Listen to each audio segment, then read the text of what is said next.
तुम बीबीए की पढ़ाई कर रहे हो, तुम 12th की कर रहे हो, तुम कुछ और कर रहे हो, तुम कुछ और कर रहे हो।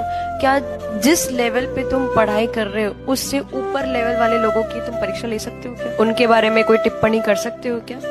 उनके बारे में कुछ बोल सकते हो क्या? क्योंकि हमें पता है कि वो हमसे बहुत ऊपर लेवल के है, बहुत उनका स्टैंडर्ड हमसे बहुत हाई है। यदि कोई बीबीए का बच्चा चाहे कि मैं एमबीबीएस वाले की एग्जाम ले लूं, मैं उसकी परीक्षा करूं या उसकी उस स्टडी पे टिप्पणी करूं, तो इज इट पॉसिबल?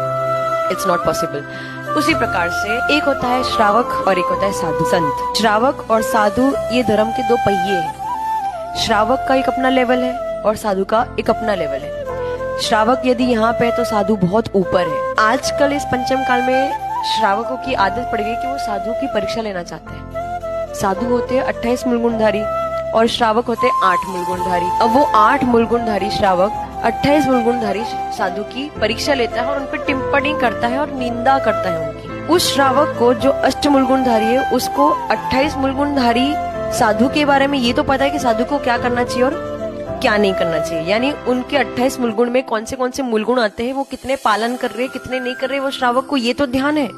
परंतु श्रावक को ये ध्यान नहीं है कि उसके 8 मूलगुण क्या कह रहे हैं, क्या वो 8 मूलगुण का पालन कर रहा है या नहीं कर रहा है। आप तो साधु संतों के चरणों की धूल के समान भी नहीं हो।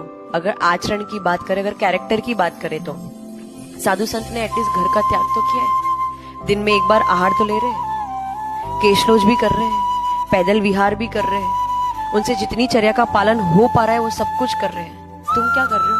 अपने घर पे बैठे बैठे केवल इंस्टाग्राम, फेसबुक, व्हाट्सएप चला के साधु संतों पे टिप्पणी कर रहे हो और निंदा कर रहे हो। तो हमें ये बात को समझना चाहिए कि जहां हम पहुंच नहीं पा रहे हैं तो वहां के लोगों की बात कभी नहीं करनी चाहिए। पहले हम अपने आप को सुधारें। दृष्टि किसी और पे डालने से पहले हम अपने आप पे दृष्टि डालें। किसी और को दोषी बताने से पहले हम स्वयं अपने दोषों को ढूंढने की कोशिश करें। हम अपने दोषों को ढूंढे, हम अपने आप को सुधार लें और जब हम उस लेवल तक पहुंच जाए उसके बाद सोचे कि ये साधु सही से काम कर रहा है कि नहीं कर रहा है, क्या वो अपने 28 मूलगुण का पालन कर रहा है कि नहीं कर रहा है।